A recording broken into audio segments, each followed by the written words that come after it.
The Raven by Edgar Allan Poe.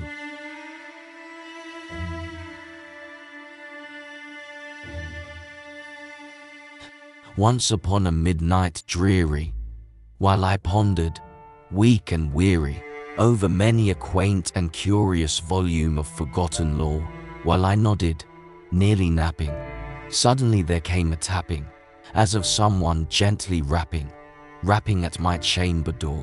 "'Tis some visitor," I muttered, tapping at my chamber door. Only this, and nothing more. Ah, distinctly I remember, it was in the bleak December, and each separate dying ember wrought its ghost upon the floor. Eagerly I wished the morrow. Vainly I had sought to borrow from my books surcease of sorrow. Sorrow for the lost Lenore, for the rare and radiant maiden whom the angels name Lenore, nameless here forevermore. And the silken, sad, uncertain rustling of each purple curtain filled me with fantastic terrors never felt before, so that now, to still the beating of my heart, I stood repeating, "'Tis some visitor entreating entrance at my chamber door, some late visitor entreating entrance at my chamber door. This it is, and nothing more." Presently my soul grew stronger, hesitating then no longer. "Sir," said I, "or madam, truly your forgiveness I implore, but the fact is I was napping, and so gently you came rapping, and so faintly you came tapping at my chamber door, that I scarce was sure I heard you. Here I opened wide the door. Darkness there, and nothing more. Deep into that darkness peering, long I stood there wondering, fearing, doubting, dreaming dreams no mortal ever dared to dream before. But the silence was unbroken, and the darkness gave no token, and the only word there spoken was the whispered word, 'Lenore.' This I whispered, and an echo murmured back the word, 'Lenore.' Merely this and nothing more.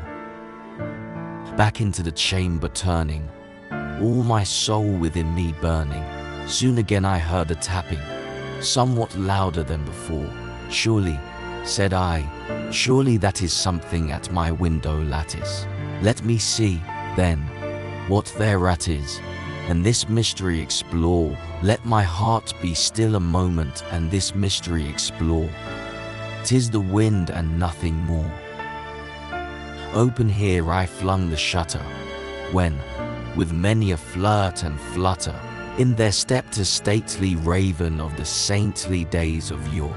Not the least obeisance made he, not a minute stopped or stayed he, but, with mien of lord or lady, perched above my chamber door, perched upon a bust of Pallas just above my chamber door, perched and sat and nothing more. Then this ebony bird beguiling my sad fancy into smiling, by the grave and stern decorum of the countenance it wore, "Though thy crest be shorn and shaven, thou," I said, "art sure no craven, ghastly grim and ancient raven wandering from the nightly shore. Tell me what thy lordly name is on the night's Plutonian shore." Quoth the raven, "Nevermore." Much I marveled this ungainly fowl to hear discourse so plainly, though its answer little meaning, little relevancy bore. For we cannot help agreeing that no living human being ever yet was blessed with seeing bird above his chamber door, bird or beast upon the sculptured bust above his chamber door, with such name as Nevermore. But the raven, sitting lonely on the placid bust, spoke only that one word, as if his soul in that one word he did outpour. Nothing further than he uttered, not a feather then he fluttered, till I scarcely more than muttered, "Other friends have flown before, on the morrow he will leave me, as my hopes have flown before." Then the bird said, "Nevermore." startled at the stillness broken by reply so aptly spoken. Doubtless, said I, what it utters is its only stock and store, caught from some unhappy master whom unmerciful disaster followed fast and followed faster till his songs one burden bore, till the dirges of his hope that melancholy burden bore, of never, nevermore. But the raven still beguiling all my sad soul into smiling, straight I wheeled a cushioned seat in front of bird and bust and door. Then, upon the velvet sinking, I betook myself to linking fancy unto fancy, thinking what this ominous bird of yore, what this grim, ungainly, ghastly, gaunt and ominous bird of yore, meant in croaking nevermore. This I sat engaged in guessing, but no syllable expressing to the fowl whose fiery eyes now burned into my bosom's core. This and more I sat divining, with my head at ease reclining on the cushion's velvet lining that the lamplight gloated o'er, but whose velvet violet lining with the lamplight gloating o'er, she shall press, or nevermore. Then, methought, the air grew denser, perfumed from an unseen censer, swung by seraphim whose footfalls tinkled on the tufted floor. Wretch, I cried, thy God hath lent thee by these angels, he hath sent thee respite, respite and nepenthe from thy memories of Lenore. Quaff, oh quaff this kind nepenthe, and forget this lost Lenore. Quoth the raven, nevermore.